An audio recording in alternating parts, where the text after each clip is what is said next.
Good morning students. आज हम रुचिरा प्रथमो भागः के समुद्र तटः नामक षष्ठः पाठः का अध्ययन करेंगे। पाठ का नाम दिया गया है समुद्र तटः, अर्थात समुद्र का किनारा, जिसे इंग्लिश में लोग क्या कहते हैं, बीच। लोग जाते हैं समुद्र के किनारों पर टहलने के लिए, खेलते हैं, कूदते हैं। तो प्रस्तुत पाठ में उन सारी प्रक्रियाओं के बारे में बताया गया है और समुद्र तट पर क्या क्या होते हैं, इन सारी चीज़ों को प्रस्तुत पाठ में बताया गया है। आइए देखते हैं। सबसे पहले पाठ का वाचन करते हैं। एषः समुद्र तटः, अत्र जनाः पर्यटनाय आगच्छन्ति, केचन तरंगैः क्रीडन्ति, केचन च नौकाभिः जलविहारं कुर्वन्ति, तेषु केचन कन्दुकेन क्रीडन्ति, बालिकाः बालकाः च बालुकाभिः बालुकागृहं रचयन्ति, मध्ये मध्ये तरंगाः बालुकागृहं प्रवाहयन्ति। एषा क्रीडा प्रचलति एव।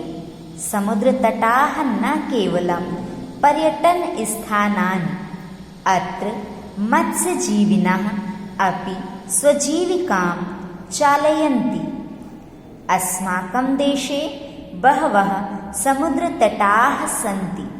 एतेषु मुम्बै, गोवा, कोच्चि, कन्याकुमारी, विशाखापत्तनम, पुरी तटाः अतीव प्रसिद्धाः सन्ति।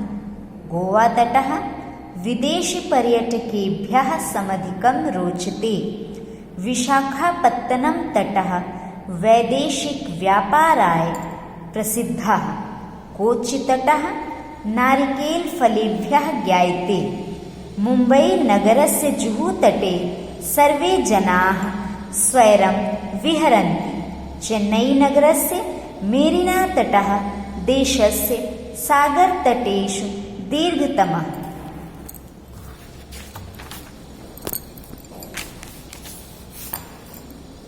भारतस्य तिस्रेषु दिशासु समुद्रतटाः सन्ति। अस्माद् एव कारणात् अस्माकं देशः प्रायद्वीपः इति कथ्यते। पूर्वदिशायां बंगोपसागरः, दक्षिणदिशायां हिन्दमहासागरः, पश्चिमदिशायां च अरबसागरः अस्ति। एतेषां त्रयाणाम् अपि सागराणां संगमः कन्याकुमारी तटे भवति। अत्र पूर्णिमायां चन्द्रोदयः सूर्यास्तं च युगपदेव द्रष्टुं शक्यते। हमने पाठ का वाचन कर लिया। आइए अब हम पाठ का अनुवाद देखते हैं। एषः समुद्र तटः। एषः का क्या अर्थ है? यह। समुद्र तटः समुद्र तट है, यह समुद्र का किनारा है। अत्र यहाँ, अत्र जनाः पर्यटनाय आगच्छन्ति। अत्र का अर्थ है यहाँ, जनाः लोग, पर्यटनाय का अर्थ होता है घूमने के लिए, आगच्छन्ति आते हैं। अत्र जनाः पर्यटनाय आगच्छन्ति, अत्र यहाँ लोग घूमने के लिए आते हैं। आप देख रहे हैं ना प्रस्तुत पाठ में ये जो चित्र बना हुआ है, समुद्र के किनारे का चित्र बना हुआ है। यहाँ पे कई लोग हैं, कोई खेल रहा है, कोई बालू से घर बना रहा है। तो वही चीज कहा गया कि यह एषः समुद्र तटः, यह समुद्र का किनारा है। अत्र जनाः पर्यटनाय आगच्छन्ति, यहाँ लोग घूमने के लिए आते हैं। केचन तरंगैः क्रीडन्ति। केचन, केचन का अर्थ होता है कुछ, कुछ तरंगैः लहरों से, क्रीडन्ति खेलते हैं। केचन तरंगैः क्रीडन्ति, कुछ लहरों से खेलते हैं। केचन च, केचन का अर्थ है कुछ, च और नौका भी, नाव से, जल विहार कुर्वन्ति करते हैं, केचन च और कुछ नौका भी नाव से जल विहार करते हैं। तेषु केचन कंदुकेन क्रीडन्ति, तेषु, तेषु का अर्थ होता है उनमें, केचन कुछ, कंदुकेन, कंदुक शब्द का अर्थ होता है गेंद, कंदुकेन गेंद से, क्रीडन्ति खेलते हैं, तेषु केचन उनमें से कुछ गेंद से खेलते हैं।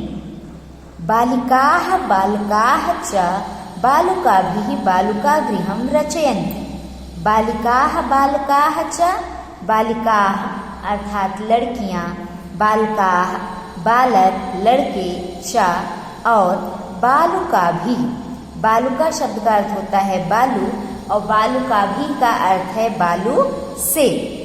बालुकागृहं बालू के घर को, रचयन्ति बनाते हैं, बालिकाः बालकाः च लड़कियां और लड़के, बालुकाभिः बालू से बालुकागृहं रचयन्ति बालू का घर बनाते हैं। मध्ये मध्ये बीच बीच में, मध्य मध्य का अर्थ होता है बीच बीच में, तरंगाः लहरें, बालुकागृहं, बालुकागृहं बालू के घर को, प्रवाहयन्ति, प्रवाहयन्ति मतलब बहा ले जाती है, मध्ये मध्ये तरंगाः बालुकागृहं प्रवाहयन्ति, बीच बीच में लहरें बालू के घर को बहा ले जाती हैं। एषा क्रीडा प्रचलति एव, एषा यह क्रीडा खेल प्रचलति एव चलता ही रहता है।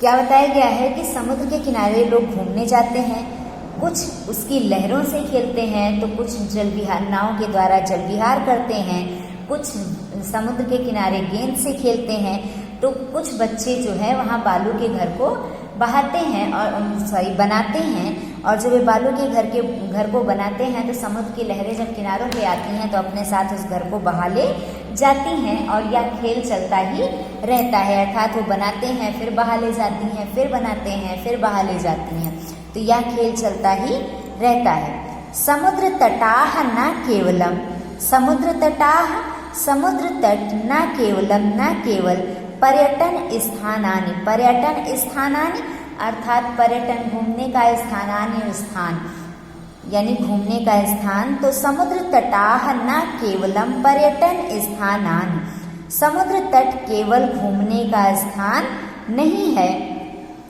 अत्र मत्स्यजीविनः, अत्र यहाँ मत्स्यजीविनः, मत्स्यजीविनः का अर्थ होता है मछुआरे, मछली को पकड़ने वाले मछुआरे, अभी स्वजीविकाम, स्वजीविकाम अपनी जीविका को, चालयन्ति चलाते हैं, अत्र यहाँ मत्स्यजीविनः मछुआरे भी अपनी जीविका को चलाते हैं, अर्थात समुद्र तट पे केवल लोग घूमने ही नहीं जाते हैं बल्कि वहाँ पे रहने वाले मछुआरे अपनी जीविका भी उसके माध्यम से चलाते हैं। आइए आगे देखते हैं क्या दिया गया है।